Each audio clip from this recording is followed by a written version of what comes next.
O poder da palavra. Você já ouviu falar sobre isso? Eu tava pensando nisso esses dias, né? O que que acontece? A primeira vez que eu tive contato com essa ideia do poder da palavra, eu não entendia nada disso. Eu tinha uns 14, 15 anos. Eu trabalhava numa casa de família, eu era babá de umas crianças dos gêmeos. E eu reclamava muito, eu tinha muita dor de cabeça. A minha dor de cabeça eu acho que me acompanha desde os meus 12 anos, eu acho, 11 anos, sei lá. E aí eu sempre reclamava. Gente, pra quem não me conhece, eu sou a Fabiola. E aí, uma das empregadas lá da casa colocou meu apelido de Maria das Dores, porque eu vivia reclamando de dor. A minha patroa, ela me deu um livro, O Poder da Palavra. Esse livro, acho que, eu não lembro muito bem mais o que tem no livro. Eu lembro que era um livro sobre um pastor, que na época ele tinha um filho que só fazia teoricamente coisas erradas, coisas que ele não concordava. E ele só xingava o filho dele, ele só falava um monte de coisa, e depois ele começou a. Ele conversou com alguém que a pessoa falou pra ele assim: não, muda a sua forma de olhar pro seu filho, muda a sua forma de falar com o seu filho, que as coisas vão melhorar. Passe a ver as coisas positivas que ele faz. Ele fala, mas ele não faz nada de positivo. Você vai encontrar. Ou fala aquilo que você imagina que seu filho fosse, com a maneira que você imagina que seu filho fosse. E ele começou a fazer isso e realmente o filho dele mudou bastante. Começou a ir pra igreja, mudou, né? Totalmente o jeito dele. E aí, esse livro eu levo pra minha vida, sobre o poder da palavra. E eu tava, né? Eu tive um burnout, depois eu tive ansiedade, e aí veio a enxaqueca, veio a TM, foi vindo, tipo, foi uma avalanche de problemas de saúde que eu venho tendo, né? Eu estou me cuidando, eu estou me tratando, mas quando eu achei que eu tava melhor, tava me sentindo bem, veio a ATM. E eu trabalho falando, né? Eu trabalho conversando, eu trabalho fazendo live. E aí, quando a ATM bateu forte mesmo, a minha dentista mesmo, ela falou pra mim: Fabiola, você tem que evitar ficar falando. Você tem que evitar ficar se movimentando muito a parte do rosto, porque tava inflamado e tal. E aquilo pra mim se tornou um desafio, se tornou um peso pra mim. Por quê? Porque eu quero muito, né? Eu queria muito trabalhar, fazer minhas lives, fazer minhas coisas, e eu não consigo fazer live por causa disso. Porque eu começo a fazer live, começo a me dar dor de cabeça, dor na TM, e aquilo foi me murchando, assim, tipo, eu fui perdendo o ânimo de novo, perdendo a vontade de trabalhar, de fazer minhas coisas, porque eu falei assim, gente, não tem outro caminho. O que que eu vou fazer? E aí, todas as vezes que as pessoas iam falar comigo, e aí, como que tá? Você tá fazendo live? Não sei o que. Eu falava, não tô fazendo porque eu tô com um problema na TM, e aí eu não posso fazer e tal. E toda vez que as pessoas vinham falar isso pra mim, perguntar alguma coisa pra mim, de qualquer coisa sobre mim, sobre minha saúde, eu sempre voltava nesse lugar. Gente, eu tenho o péssimo hábito, eu acho, né? Tipo assim, as pessoas falam que não é, mas pra mim é como se eu fosse uma vítima, né? Meu inconsciente, ele me leva sempre pra esse lugar de vítima, de coitadinha, de que, ai meu Deus, ela não consegue, ai, sabe? Isso aí eu sei que é do meu inconsciente. Ele me leva sempre pra esse lugar. Então eu tenho que sempre estar tipo, opa, vamos voltar, né? É um exercício constante de observação da minha mente, observação das coisas que eu falo, do que eu faço, porque eu acabo sempre voltando, tipo, meio ali querendo entrar pra depressão e tal, então tem que estar sempre, opa, aí não, volta pra cá.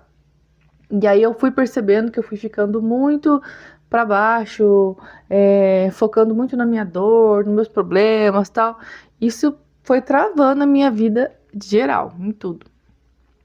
Aí eu fui, peguei um caderno, comecei a escrever no caderno, né, o que estava acontecendo comigo, o que eu precisava fazer, tal. Gente, escrever é uma maravilha.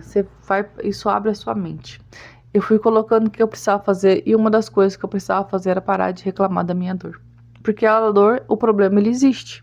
Não é fugir do problema. O problema, ele existe. A dor está aqui, né? Eu sei que eu preciso cuidar, eu estou tratando, eu estou cuidando, eu estou fazendo o que tem que ser feito, mas se eu ficar reclamando, falando, não vai resolver, né? Até porque nem posso ficar falando.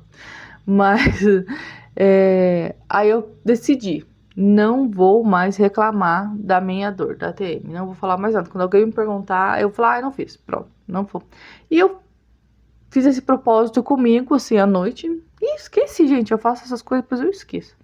Mas o meu inconsciente, ele ficou muito bem alerta quando eu decidi que eu não ia mais falar sobre isso. Por quê? Depois a minha nora veio perguntar, e aí, só, como que tá? Você conseguiu fazer live? Eu falei, eu não fiz, tô fazendo outra coisa. Mas não reclamei da dor. E aí o que acontece? Depois disso, a minha mente abriu para muitas outras oportunidades, muitas outras coisas que eu posso fazer além da live. Então, assim, isso virou um pouco o meu jogo, né? Porque daí eu entendi, opa, o poder da palavra, né? Aí eu lembrei de novo desse livro do poder da palavra, isso para minha vida toda, né? Eu sempre tenho muito cuidado com as coisas que eu falo, com os meus pensamentos, até porque às vezes a gente fica pensando besteira, né? A mente da gente, ela, né, tem muitas crenças, tem muita coisa que a gente precisa trabalhar e melhorar isso. Mas o poder da palavra, daquilo que a gente fala, daquele lugar onde a gente se coloca, a gente tem que tomar muito cuidado. Eu tomo muito cuidado com o que eu falo dentro da minha casa, né? Com o que eu falo com a minha filha, porque assim, eu ouvia muito na minha vida, da minha infância inteira, falando que eu era lerda e, e que eu nunca terminava nada do que eu começava. Aí quando eu comecei a fazer terapia, a minha terapeuta, ela falou pra mim assim: como que você não termina nada do que você começa? Se você começa, você vai tomar banho, você toma banho, você não termina de tomar banho. Você dorme, você acorda, você faz suas coisas, toma seu café da manhã, você estudou, você terminou seu ensino médio, você não terminou, eu não terminei minha faculdade, né? Mas eu terminei o ensino médio. Eu fiz muitas coisas que eu terminei. E eu continuo fazendo muitas coisas que eu terminei e que eu termino de fazer. E ela falou assim, então a gente tem que parar de focar, né, no negativo, naquilo que não deu certo, nas palavras que a gente ouviu, às vezes nas palavras que a gente fica repetindo pra gente, né? Ai, porque eu tô gorda. Ai, porque eu sou feia. Ai, porque eu não consigo. Ai, porque é muito difícil. Ai, porque não dá. Gente, tá. Eu sempre falo isso, sempre falava isso antes nos meus stories. Se Deus colocou no seu coração que você consegue, você consegue. Você é a primeira pessoa que precisa confiar em você. Mesmo desconfiando de você, você precisa fazer. Mesmo não acreditando, às vezes a gente não acredita que a gente vai conseguir, mas você precisa fazer. Se você acha que você pode, você tem que ir lá e fazer. Não duvide do seu poder. Não duvide, porque assim, hoje em dia eu presto muita atenção nisso, né? Às vezes, muitas vezes a gente se sabota mesmo, a gente fala, ai, não vou conseguir, ai, não vai dar certo, ai. Mas, gente, não duvide do seu poder, entendeu? O que você fala, as coisas, como você fala, isso tem um poder gigante na sua vida, né? O que você fala sobre você, o que você fala sobre seus filhos, sobre a sua casa, isso tem um poder gigante. Então, fale coisas boas para você, fale que você consegue, né? Deixe as palavras negativas assim lá para lá, bem longe de você, dos seus pensamentos, das suas palavras, para sair da sua boca, né? Porque é igual quando as pessoas falam alguma coisa para você que te magoa, depois ela vai te pedir desculpa. Se outra pessoa que você ama vem e fala para você alguma coisa que te magoou, você pensa assim: ah, fulano veio aqui e falou uma coisa pra mim que eu fiquei muito magoada, fiquei muito triste. Mesmo que a pessoa volte e te peça desculpas, ela não vai apagar o que ela falou. Não apaga o que a pessoa falou pra você, né? A cicatriz, a marca vai ficar ali. E assim é você com você, né? É assim é a gente com a gente. Se você não, o que você fala pra você fica ali no seu corpo, né? É uma energia, né? Fica em você, fica no seu corpo, fica na sua mente. E são marcas que você vai deixando no seu corpo. Então, da mesma maneira que quando outra pessoa vem e fala alguma coisa que te magoa, se você falar pra você, também vai te magoar. Por mais que você fale assim, ah, mas eu que tô falando pra mim. Então, mas você tá soltando essas palavras, você tá falando, ah, eu não consigo, ai, não dá certo, ah, eu não faço, ah, eu sou burra, ah, eu sou lerda, ah, eu não sei o que. Gente, vai por mim. Muda essa forma de falar sobre você. Eu consigo, eu posso, eu sou linda, eu sou maravilhosa. Por mais que no começo você não acredite. Se você consegue acreditar na palavra negativa, você consegue acreditar na palavra positiva. Tudo é um exercício. Então faça esse exercício com você de sempre falar coisas boas para você.